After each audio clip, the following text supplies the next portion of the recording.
Anne has been carrying books most of her life around. I really want to start by asking you how you got interested in so-called beats and what it looked like for you growing up close to Greenwich Village. Well, let me just say a couple things around that, which is in North America, this is really a large continent. It doesn't feel like it quite so much now, but in the late 40s, early 50s, when beats were coming to prominence, the country did feel a great deal larger, and air travel was not very common, so moving across the country meant long drives or train rides or bus rides. And I think it's not at all artificial, but there's really a legitimate way to think that there was an East Coast beat manifestation and a West Coast, and somehow the arrival of these two groups of people who were both seeking alternatives to the sort of depressing conservatism of 1950s America really created enormous excitement around the country. And you grew up just south of Houston in New York, right on the fringes of Greenwich Village, and maybe you want to talk about what it looked like and what got you into this and what triggered your interest in the Beats as a generation and various individuals as poets and novelists and thinkers and activists. Well, I grew up on McDougal Street, right below Houston in Little Italy, and oh good, right, sure, to Little Italy, yes, and my parents were sort of bohemians and had been college dropouts. My mother had gone off to Greece and lived there a decade and was married to the son of a Greek poet, and there's a whole story there. And my father had been a swing piano player, swing piano player, and also they lived in Provincetown and here and there. They were basically from the East Coast, both from working class families, but they met at a Isamaguchi party in the village. So, very good bona fides there, my parents. So they were readers, and my father was, we were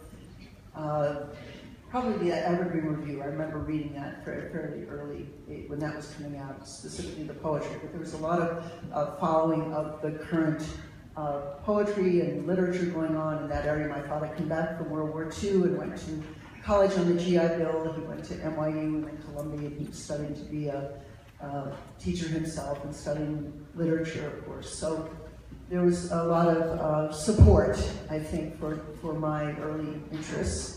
And I used to see Gregory Corso, who lived on Bleecker Street. He had spent time in prison. His mother had abandoned the family, Italian background. Turned out later his mother actually had not stayed in Italy, and she was living somewhere in New Jersey and running a little sandwich shop.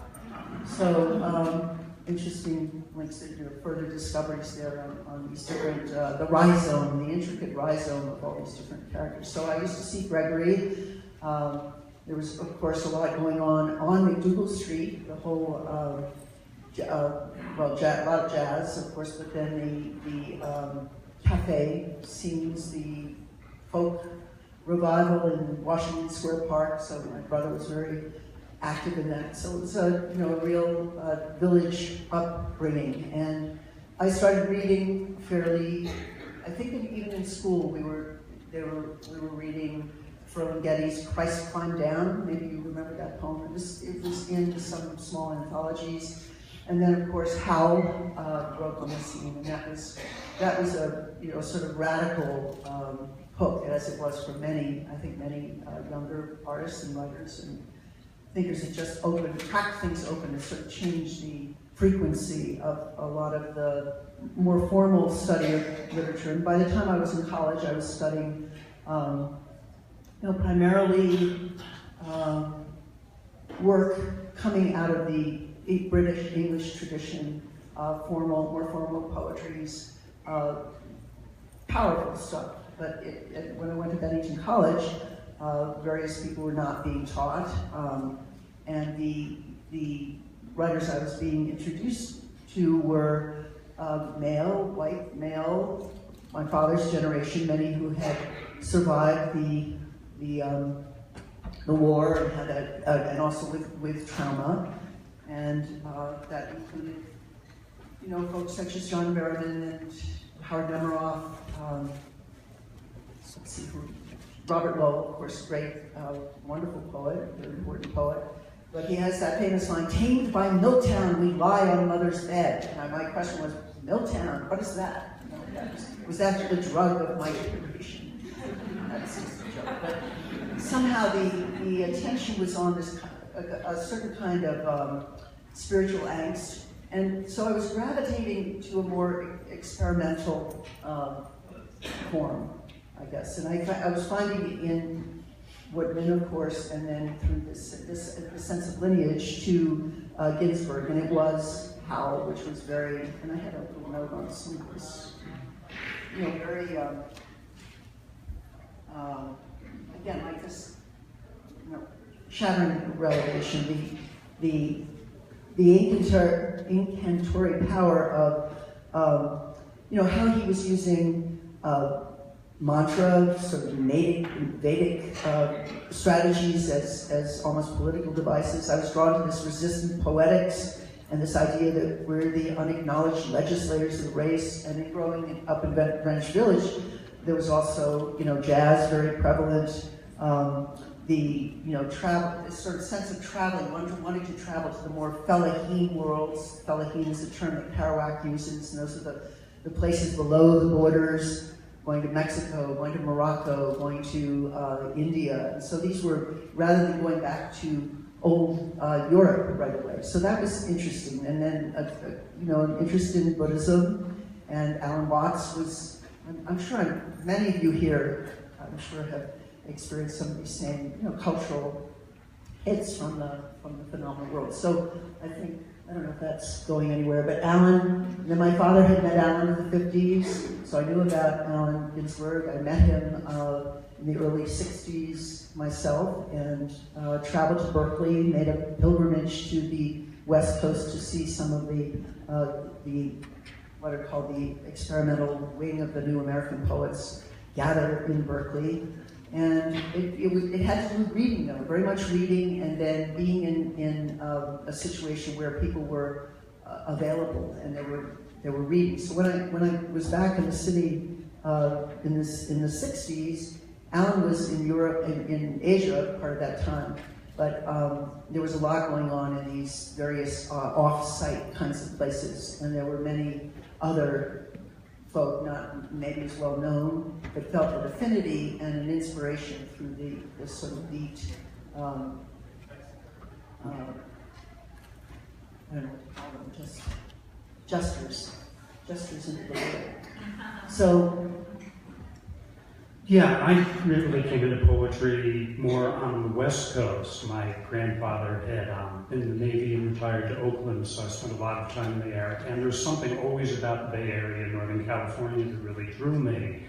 And I lived in California really in the 70s and 80s before coming out here in Boulder. And I remember we had a sort of joke that would go around that at some point in the 1950s, 3 or 4 guys from Columbia University in New Jersey showed up in San Francisco, and the newspapers called it a renaissance. And there's a little bit of truth of that because, you know, there was some real, sort of a catalyst quality to Allen Ginsberg and Jack Kerouac, but at the same time, for them to have been involved in a renaissance, it meant that there was an awful lot of ground that was already laid there. And the neighborhood that was really identified most with the beats was North Beach, which I think was really importantly not only not Anglo, it was Italian and then Portuguese fishermen, but the Italians brought in a long tradition of anarchist politics and union organizing, and there were longshore unions.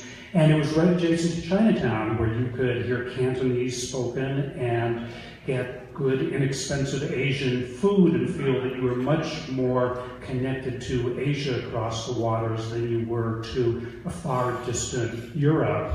You could go hear Chinese opera, You could, see ink and brush work examples there.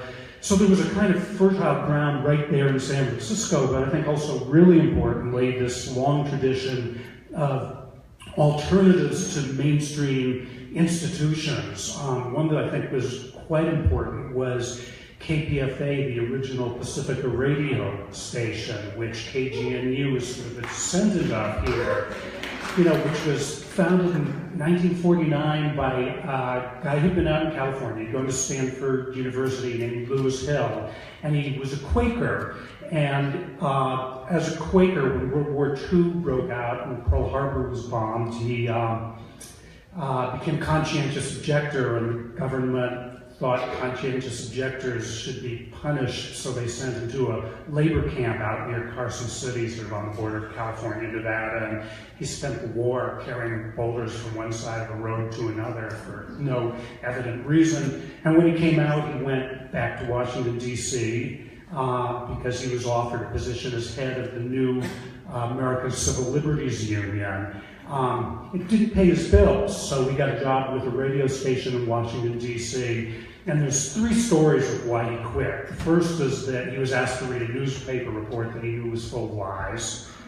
Second was that he was asked to read an advertisement about liver-flavored cat food, and in the middle of it he thought, is this what radio is descended to? The flavors of cat food? And the third, and more likely, is that he had prepared a report on American internment, people of Japanese descent, after the bombing of Pearl Harbor. And, people were removed from their homes on the West Coast and taken to detention centers in California and Wyoming and Oregon and Colorado and Arkansas and North Dakota. And when Lewis Hill tried to read his report, it was squelched by the editors, and he had a kind of religious vision of the possibility of a radio that was not dominated by corporate interests, would be immune to government influence, and even immune to mass culture or popular opinion. So he headed out west and found a whole bed of anarchists and people with a history of organizing out there. And I think the other thing that was really important about World War II setting the scene was that, not just Quakers, but pacifists of any sort who felt a instinctive resistance to World War II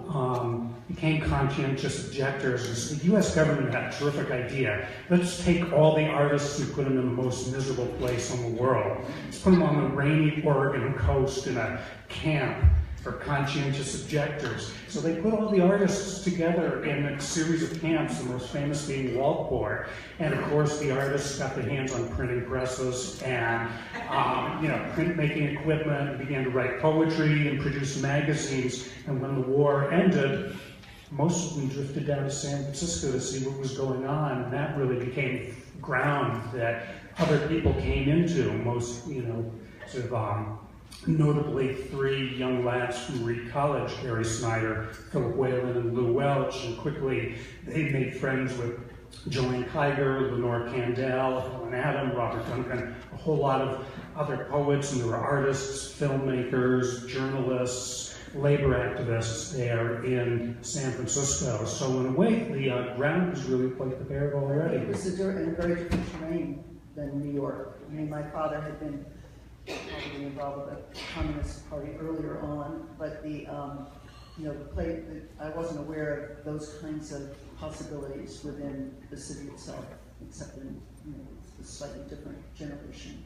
Yeah, that's what it attracted me in a sense. The West Coast, as I found, that there was much less institutional control over whether it was literature, poetry, any of the arts, even journalism, religion. All of those seem to be thriving outside of the university. Well, Allen and Kerouac, of course, had such difficulty at Columbia. I mean, that was the place where it all began, really, and incredible difficulty just staying with the program. Right, weren't they both kicked out, or at least Allen was kicked out of Columbia? Went into a mental hospital, and they both traveled. Kerouac became, already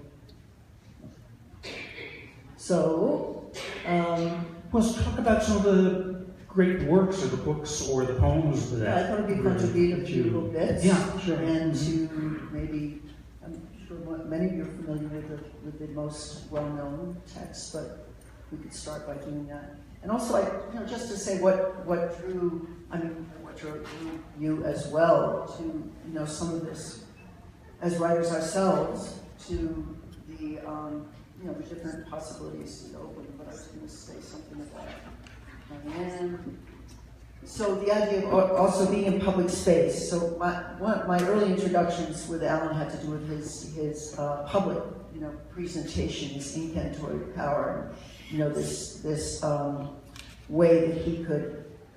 It was more than just a poetry reading. It was a real another kind of intervention, and he was in reading Hell in any case, and I heard the recordings of the second readings he did. He talks about the Jehovah hyper-rationalistic, judgmental lawgiver, creator of spiritual disorder and political chaos.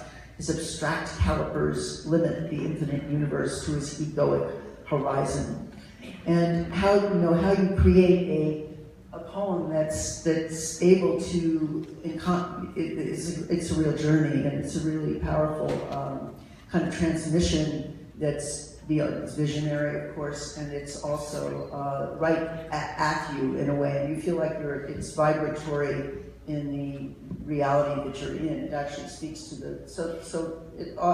in thinking about this, I was thinking about the prophetic quality of particularly Alan, a little bit more about, but maybe I'll jump to, this is the Beat book. It's a very good, I had to probe and push on Alan to, define the attitude in the Beat generation. It gives about 5 different definitions. It's not particularly narrative organized, but here's from Mexico City Blues, 211th course. The wheel of the quivering meat conception turns in the void, expelling human beings, pigs, turtles, frogs, insects, nits, mice, lice, lizards, rats, roam, racing horses, poxy bucolic pig ticks, horrible, unnameable lice of vultures, murderous attacking dog armies of Africa, rhinos roaming in the jungle, vast boars and huge, gigantic bull elephants, rams, eagles, condors, pones and porcupines and pills, all the endless conception of living beings, gnashing everywhere in consciousness throughout the 10 directions of space, occupying all the quarters in and out from super microcosmic nobug to huge galaxy light-year owl, illuminating the sky of one mind. Poor, I wish I was free of that slaving heat wheel and safe in heaven dead. So that's Kerouac, of course, Mexico City Blues. And I was in Mexico, working in Mexico City last spring, and there was a documentary being made about all the writing that he did in Mexico. Again, one of the Fellaheen worlds, and below the border and out of America. And then from, there's a wonderful, it goes on, the next one is Charlie Parker with Like Luda. And then out of, let's see, Corso poem, Kerouac had said the earth was an Indian thing. Corso has this long poem called the Spontaneous Requiem for the American Indian. So I just read a few lines of that. Pilgrim blunderbuss, buckles, high hat, Dutch English, patent leather shoes, Bible, pray, snow, careful, careful. Oh, but feast, turkey, corn, pumpkin, sweet confused, happy hosty guests, Iroquois, Mohawk, Oneida, Onondaga, Thanksgiving. Oh joy, oh angels, oh peace, oh land, land, land, land, oh death, oh fire and arrow and buckshot, oh whiskey and rum and death and land of witches and taverns and Quakers and Salem and New Amsterdam and corn and night, soft feet, death, massacre, massacre. Oh America, oh requiem, log cabins, forts, outposts, trading posts in the distance, clouds, dust hordes, tribes, death, death, blonde girls to die, gowns of ladies to burn, men of red coats and blue coats to die, boys to drum and fight and curse and cry and die, horses to die, babies to die, yee, har, yee, ah, to die, to die, to die, to die, America, requiem. corn jerky, Wortley, the Seneca, and a deacon suit, coffee, awkward, drunk, tired, slouching. But Alan, in this wonderful book that I recommend, since these lectures were incubated at Naropa University, just down the road, at the Jack Kerouac School of Poetics, and we'll maybe talk about that since Andrew and I both taught there many years. But this is the best minds of my generation, the literary history of the beats, and so it's a series of lectures that evolved here. And of course, when he arrived, he was so excited to think of being able to present a course that was part of a new kind of pedagogy. These things were not being taught in the early 70s in the way, of course, Alan would teach them. So I recommend that because he actually quotes very much from the text and then gives a wonderful sort of exegesis. Moving along, before we get to the West Coast,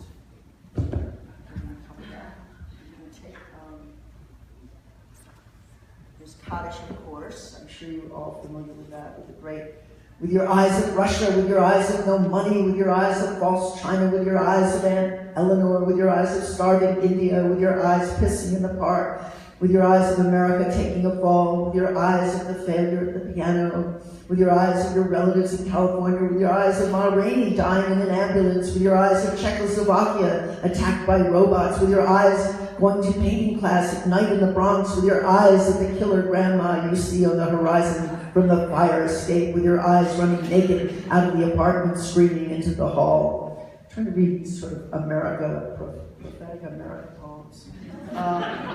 Because we have to think about where we are now and why this is all still relevant. Right. That's what I find. I go to this work again and again. And Mary Baraka, who had a long-time guest at the Kerouac School, but a very a close relationship to Alan and others, of course, but there's a period that's considered in his orbit of being his beat period, and this is just one of those poems where it's Mojo Hand, Lightning Hopkins. From the country to the city, we left where things were pretty to get away from the Klansmen and race freaks who hung with the slave masters, because who could not believe in democracy? Who would not let life be beautiful? Who howled moon shadows screaming for the primitive? Who climbed the trees for past centuries, hollering for caves and blood? From the country to the city, we left where things were pretty, got city life, got city bread, wanted rights and services, get to that we thought when all the time could have been better. When all the time it could have been, it could have been, it could have been better, built could have been, progress could have been, and all the great notes of peace, all the great notes of peace, all that could have been.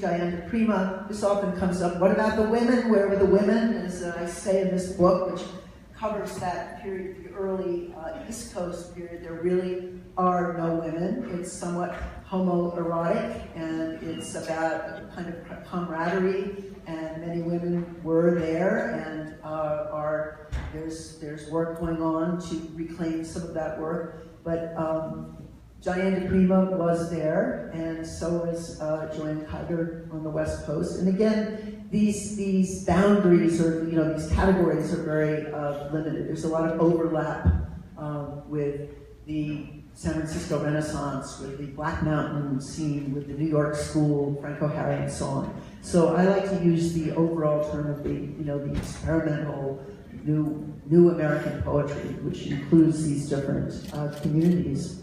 So this is one of Diane's poems. I met her when I was about 16, 17. She was living in the Albert Hotel in the East Village of New York, and she had had one child. She dropped out of, I believe it was the Quaker school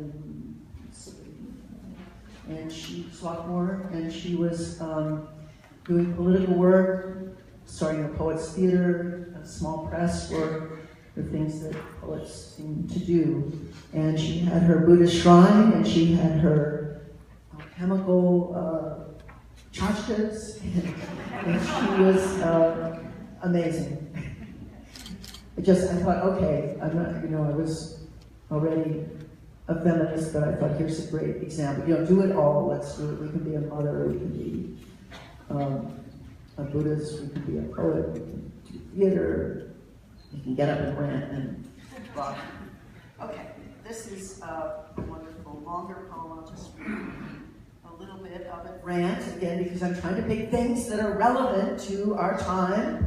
Still relevant. You cannot write a single line without a cosmology, a cosmogony laid out before all eyes. There is no part of yourself you can separate out, saying this is memory, this is sensation, this is the work I care about, this is how I make a living. It is whole, it is a whole, it always was whole. You do not make it so. There's nothing to integrate. You are a presence, you are an appendage of the work. The work hangs from heaven. You create. Every man, every woman carries a firmament inside, and the stars in it are not the stars in the sky. Without imagination, there is no memory. Without imagination, there is no sensation. Without imagination, there is no will, desire. History is a living weapon in your hand, and you have imagined it. It is thus that you find out for yourself. The only war that matters is the war against the imagination. The only war that matters is the war against the imagination. The only war that matters is the war against the imagination. Well, I think it's partly your peerless reading style, but it's also the heat of those poems and the edge of prophecy and, that sense of, kind of a deep alienation with the world that's around them, and so a real resistance there. And there's a similar resistance, I think, on the West Coast, but I don't think you get that tone of prophecy so much. You get something a lot cooler rather than hot. And I think of the poet Lou Welch talks about how you see the machine and it's bearing down on you, and you're terrified it's going to annihilate you, and then you discover that if you just step a few footsteps to the side, the whole thing rolls past without touching you. And I think that there was, greater coolness to the West Coast poets, particularly with Oriental models available to them. Just for a sort of contrast here, I'll read a poem of technology of the West Coast. So we'll come to that. This is a Phil Whalen poem called Further Notice. I can't live in this world, and I refuse to kill myself or let you kill me. The dill plant lives, the airplane, my alarm clock, this ink, I won't go away. I shall be myself, free, a genius, an embarrassment, like the Indian, the buffalo, like Yellowstone National Park. Along with that kind of sort of cool remove, this was named by Kenneth Rexroth as disengagement. He saw the Beat generation as being disengaged, not meaning not activist or not aware of things, but disengaged from the larger machinery, the sort of what was then called the military-industrial complex. I think it's now the sort of military communication entertainment complex, and how you can actually step aside from that and freely live, like as embarrassingly as Yellowstone National Park or the buffalo. This is another poem of Philip Whalen's. He was staked to a trip to Japan by some people who gave him a bit of money to go see where the origins of Zen Buddhism was.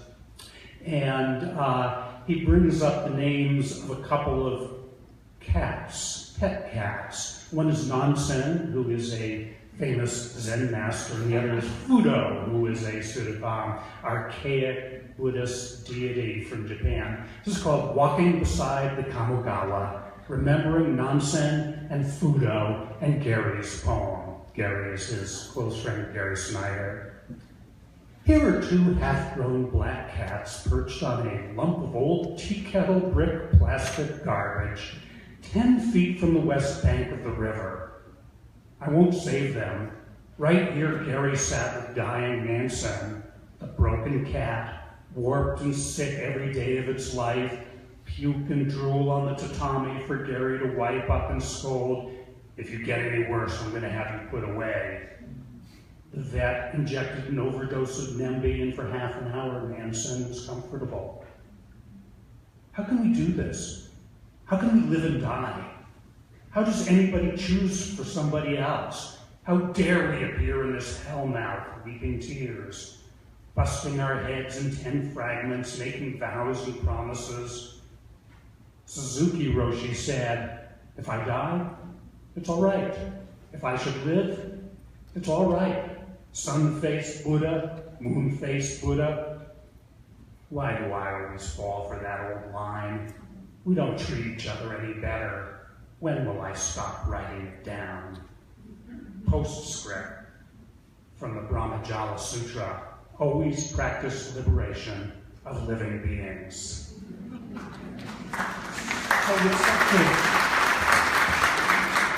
Cool that I think is interesting, and a turn towards Asia and Asiatic models. I also want to mention, a figure who skirts around the edge of the beach in San Francisco, who's Joanne Kiger, who died this last March, I think. Good longtime friend of Anne's and myself, and a frequent visitor here at Boulder as a guest of the Naropa writing program. She also spent time in Japan and picked up a way of writing that was really dependent on an old Japanese tradition of journal writing, which was to really record daily life and sort of put aside the kind of mythologies and hallucinations that come through so much Western poetry and look at things that are very discreetly in front of her. This is from a little book of hers called Lo and Behold, Household and Threshold on California's North Coast. And it's about 11 or 12 poems, each of them named for a single year and lifted out of notebooks from that year. 1980. Gull just caught a crab. Gregory Corso, I've not come here to abuse your hospitality. 9 a.m. I want champagne and melons. Melons aren't the season. Down at the store, he buys 3 bottles of champagne and 1 can of sliced pineapple. I'm going crazy. Jim John next to the living proof speakers. A group of women by the bookstore downtown, which is stocked with small press poetry books. One of the new owners dumps them all into the dumpster. Her husband is a poet. Saw a 4-foot snake at the beach in the dunes, green with reddish-brown spots. Maybe a rattler, says Don.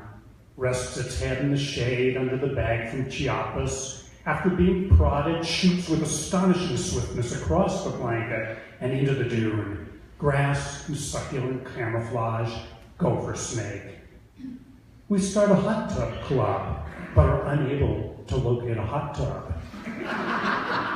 Christmas in paradise, oratories and readings, a little match girl, selections from the Bible and the I Ching, a gift bumper stickers reading, I Blake for animals.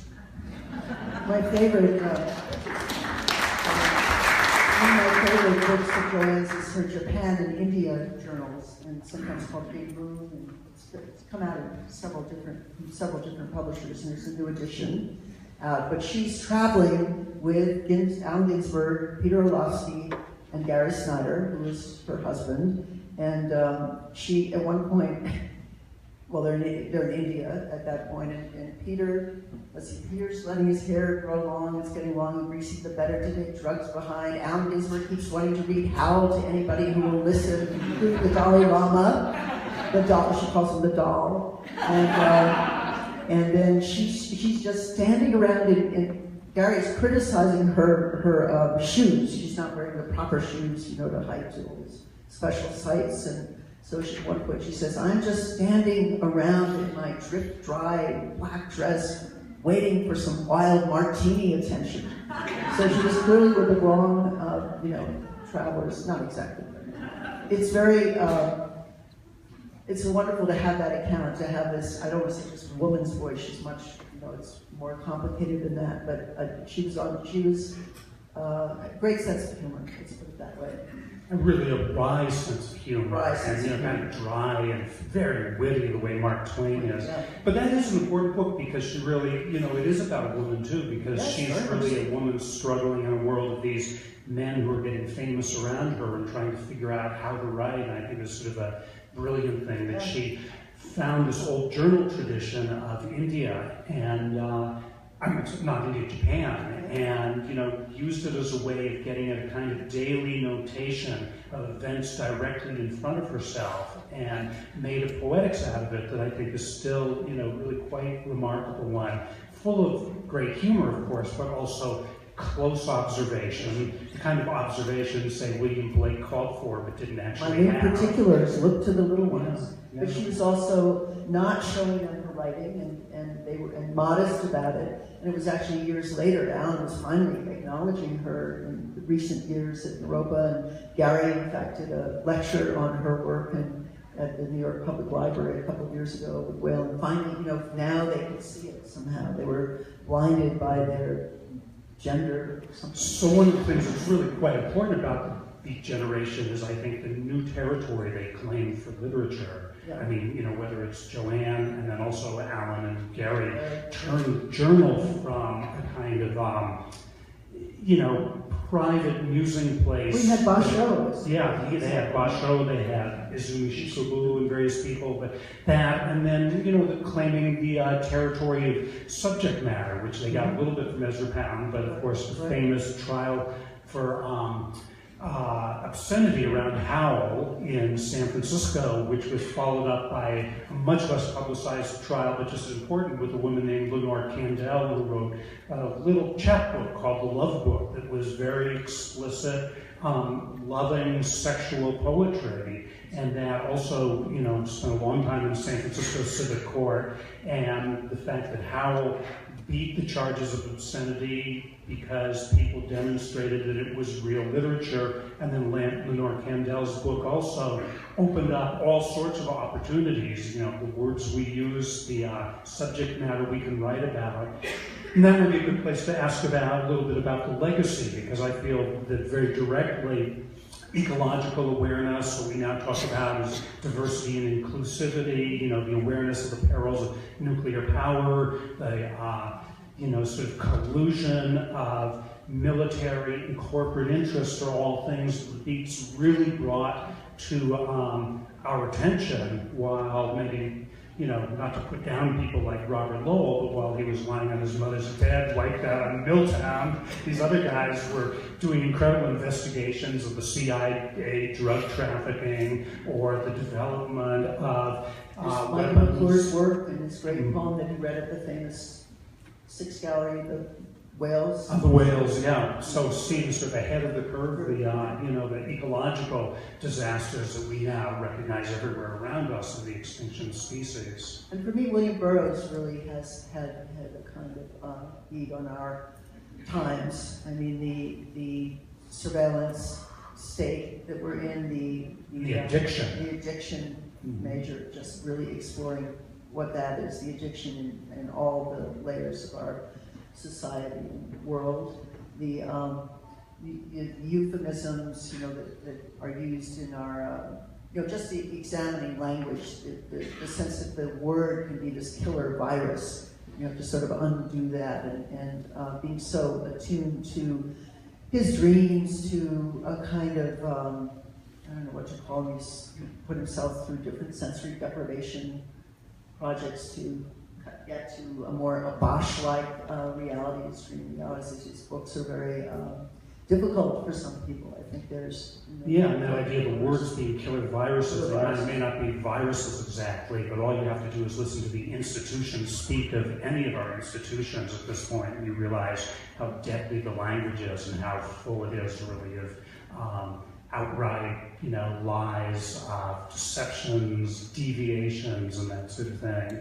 But I also think, you could trace a lot of ecological awareness to the Beats, Michael McClure and Gary Snyder and Dwayne Kiger. There were people here at Europa, Alan very much spearheading the work with the Rocky Flats Truth Force. I'm sure there are people in this room who've been very involved with Rocky Flats, which continues to be many issues around how that land, which is still polluted, is being used, and so on. The idea of a theme park where you can walk your animals and take your children, and so on.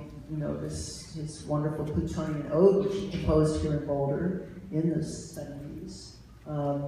it really deconstructs the whole nuclear kind of nightmare and investigates. We call it documentary poetics, and that's a term that's used more frequently now. But this investigative documentary poetics, where you actually research and go into the element of plutonium, say, or the history of nuclear disaster in this country. So that, we were arrested at Rocky Flats, I guess, in the 70s. Maybe there are people in this room who were part of those actions, and Daniel Ellsberg came in on that. So Alan, into his final years, was incredibly active with that, with many other causes. And then it was out of that you and Alan founded the Kerouac School at Nairobi University.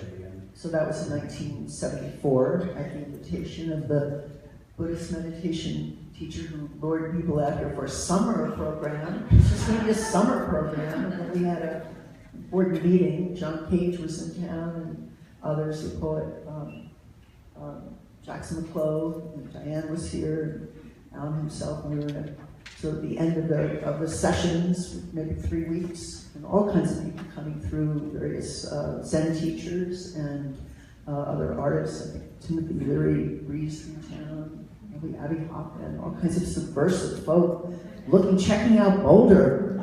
So at this meeting, at one point, Trungpa Rinpoche, the meditation teacher, said something like, well, it's a 100-year project at least.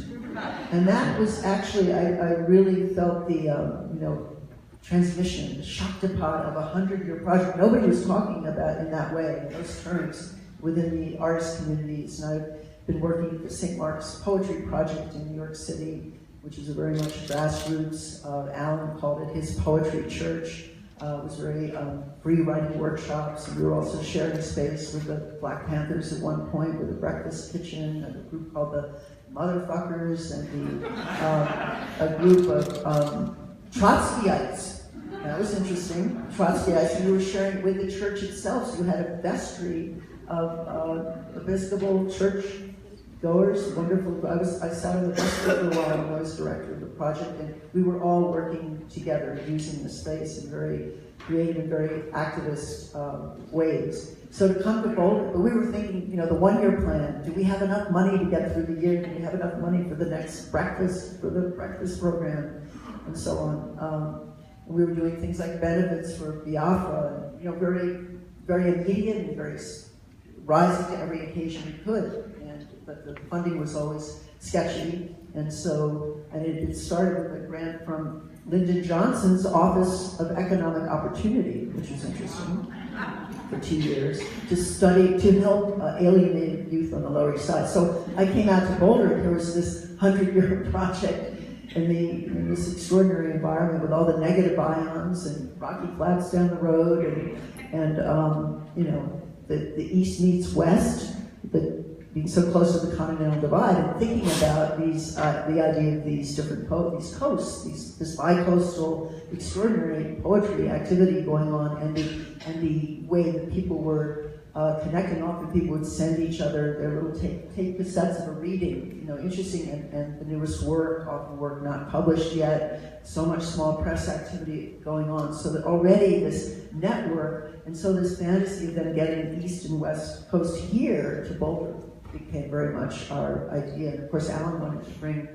his worlds, and I was this generation under, and I wanted to help to bring my world, and not my worlds, but own them, but the sense of a continuity of this experimental activist Dharma lineage. So this 100-year project, and Alan felt it too. And that night, we were up all night. We were staying at some of these student housing, and we just started making lists of all the people we'd invite, the chairs. We'd have a chair for Palestine, for the Israeli cult. We were just trying to be, it was something that the UN should be doing. We were thinking big.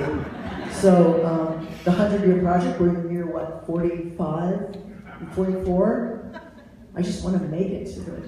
Actually, Chuck Lee, the president, is calling it the 500-year project. But the point being to think, I think that's, and I often ask people, what is your 100-year project? I ask younger people this, in a time which looks so fraught and dangerous, and with the end time in mind. Yes. Let's open it up. Yes, let's open it up. Yeah, people want to ask some questions or respond to a few of the things we said. You know, the Beat generation is like an enormous, so huge realm of interesting figures, great figures, scoundrels, questionable people, many, many books. Outlaws, but it does seem to be something that constantly inspires interest in something. If you judiciously go through the books, you'll find really important messages for today. So anyhow, I questions? just want to say, we used to have an ad, come study with people who've been, put in jail for their beliefs. It's not something you see for most creative writing programs.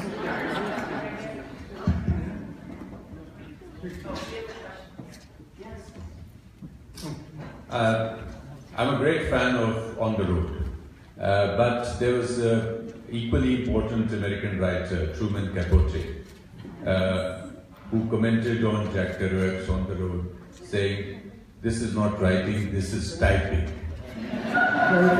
Your comments? Well,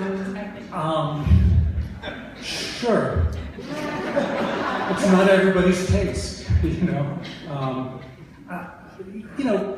Kerouac didn't make himself necessarily a lot of friends once he became famous. He withdrew quite a bit into himself. I think there are, other cogent, criticisms. There's all sorts of stories. Kenneth Rexroth having a salon in San Francisco, and Kerouac coming in, plopping himself down on the floor cross-legged and announcing, "I'm a Zen Buddhist," and then slowly discovering that everybody in the room speaks at least 2 Asian languages. But this is part of the lore, and in a funny way, we need multiple writers and we need multiple traditions, not just a single one. So Kerouac's a terrific writer, and Truman Capote has his role too, and we need them all. But I think you start, you study the work and understand what, really taking it apart and looking I often think of what I call a sub-vocal, or it's referred to as a sub-vocal in Kerouac. You're constantly feeling his ear as you read his writing, and the mood, one thing instanter on the next, and also the sense of insight, sudden insight that, and it expands to the cosmic, where some very small thing is happening down here below, and he's looking at the stars. So that kind of play between the micro and the macrocosm, and then all the layers of the editing, this idea that it was all spontaneous, and he's just typing, and it was the first draft. I mean, if you look at the early version, the original of the teletype, but also there was a version, parts of On the Road were written in French, in his original language, his family's original language. So there's if one is interested, there's so much more texture. Sorry. Hi. I am a PhD student at Boulder in English and work on post-war women writers. And I was wondering if you could speak to the recovery work that's being done on the women beat poets that you mentioned, or writers and poets. Well, there's several book anthologies now, and different, I've forgotten who I've heard from, like Jenny Sturl has also worked a lot with Burroughs' work. There's something called I believe it's something like Black Stockings, Net Stocking, something about the women of the beat. It's a silly title. But it's an interesting anthology. There was an early book from Canary Press that I wrote a foreword for that covered Elise Cowan, for example, a woman who died of suicide at the age of 22, who was very close to Allen Ginsberg, quite in love with him, and had hoped to go, travel with him. And I don't want to sort of project the trauma there, but do you know those? That? Yeah, I do. I was just. Who are you? What women are you studying? Sorry. I was actually kind of really interested in women who aren't really like Edie Parker and Joan Bulmer and so women Who are not known at all. Yeah. So some of the memoirists, but then Joan Bulmer. Yeah, that was another an idea that the genre for the women was really memoir, as in Joyce Johnson's Minor Characters, and that's such an important book. And of course, that was widely read. And I'm not sure who's working on some of the women you've mentioned, but you should do it. Yeah. But I'd love to talk later. Hi, my question is for Anne. And could you please tell us about your method? Because Kerouac had spontaneous prose and Ginsberg had this breath unit meter. You have come up with the project of fast-speaking women in a way. So could you please comment on your style of speaking and the new genre that you have introduced? And I think I see it as a trajectory of that empowering beat voice that was prevalent in the 50s and now too. Well, I think that early incantory, chant poem, and that there are other examples, is from the 70s, early 70s, something like that. And been much more involved with the documentary investigative side, which includes all kinds of genres. One uses the word hybrid these days, but long texts and longer poems that yes, of course, there's Howl being a kind of epic poem, and Kaddish as well. And I consider Burroughs' work very much like poetry, and the way it's constructed through montage and time travel and so on. So some of those things I feel like I kept going in a way, working with dream, working with cut-up to some extent, working sometimes with other languages or binary text. So I'd say that's what I'm more engaged with, in the last decade or so. But I don't know where you place yourself in terms of the forms that you work with. But I do trust a sense of a longer kind of narrative. It has to do with the time, when I felt I needed to write an epic, which was the Eovis project, which turned into a 1,000-page work, and that took about 20 years, and it was trying to include everything and tell a story of my time, my tribe, leave something for the younger generation, investigate all these histories and not just my own. So it's not a personal account, but kind of layered. So layering, but this is all something that writers are doing, I think, in many, and feeling also this, part of a wave of women, coming of age in the 70s and 80s and born in the, around the world, end of the World War II, and also being in a kind of working in community, working in public space, working in these on these political, actually to change the world. But poetry. Well, I was going to read a quote from this interesting writer.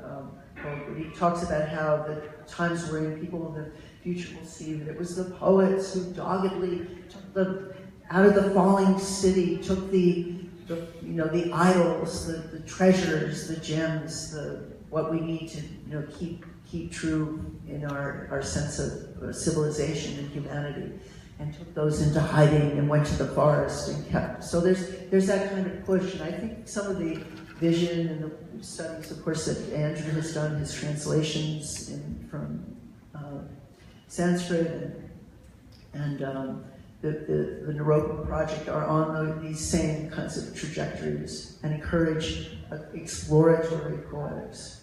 So. You just mentioned about the documentary poetics. What are the subjects that are covered under that poetry? Can you shed some light? Well, for me, I have a book called Manatee, Humanity, and so I investigated the endangered species. Jeb Bush had taken the manatee off the endangered species list in Florida. This was some years ago, and I was working in Florida, and alarm about it relates to climate change, and also how we work with our mammal cousins, and investigating that life form, ancient life form, goes way back.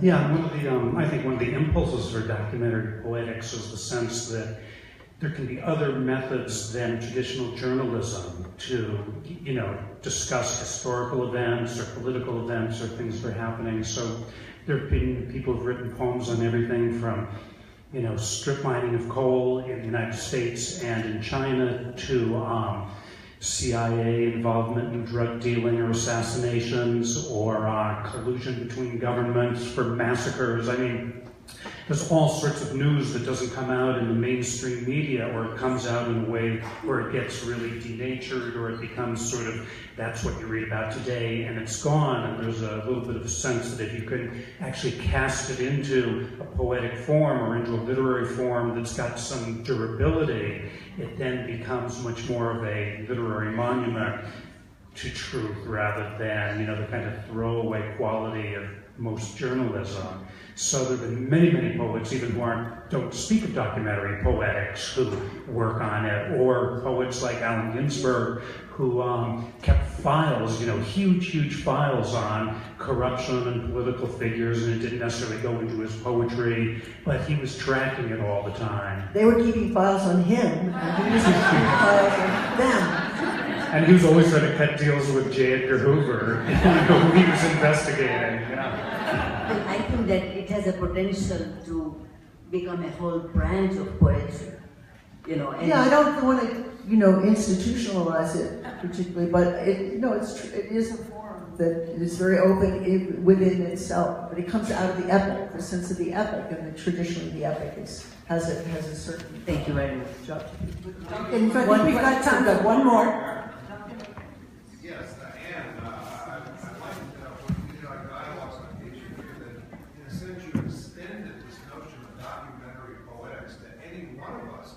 We are all artists and poets in the sense that when we liberate our minds from the colonizing culture and we're able to speak authentic truth, we are engaging in documentary poetics. And I love your reframing of the notion of outsider as outrider.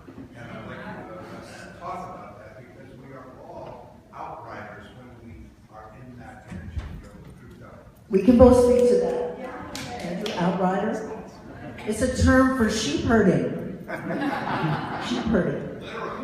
Yeah, but you have to stay ahead of the curve and always be changing the name because it gets appropriated really quickly. Don't tell anyone. Don't tell anyone we're using outrider. The Outrider app for your telephone. But the point is that you're not going away from, you're not negating anything. You're riding alongside. The outsider sort of rejects, and there is this impulse. I mean, I want to. I'm feeling like an assassin lately, or I want to get out of the country, or I need something. And but outrider has to stay straight in the saddle, steady on. Keep and being informed and knowing what everybody's doing in a way. Bob Dylan said, to live outside the law, you must be honest. Allen Ginsberg told me that was Bob Dylan told him that was his favorite line in all of his music. Well, let's thank Anne Waldman and Andrew Schelling for a wonderful session.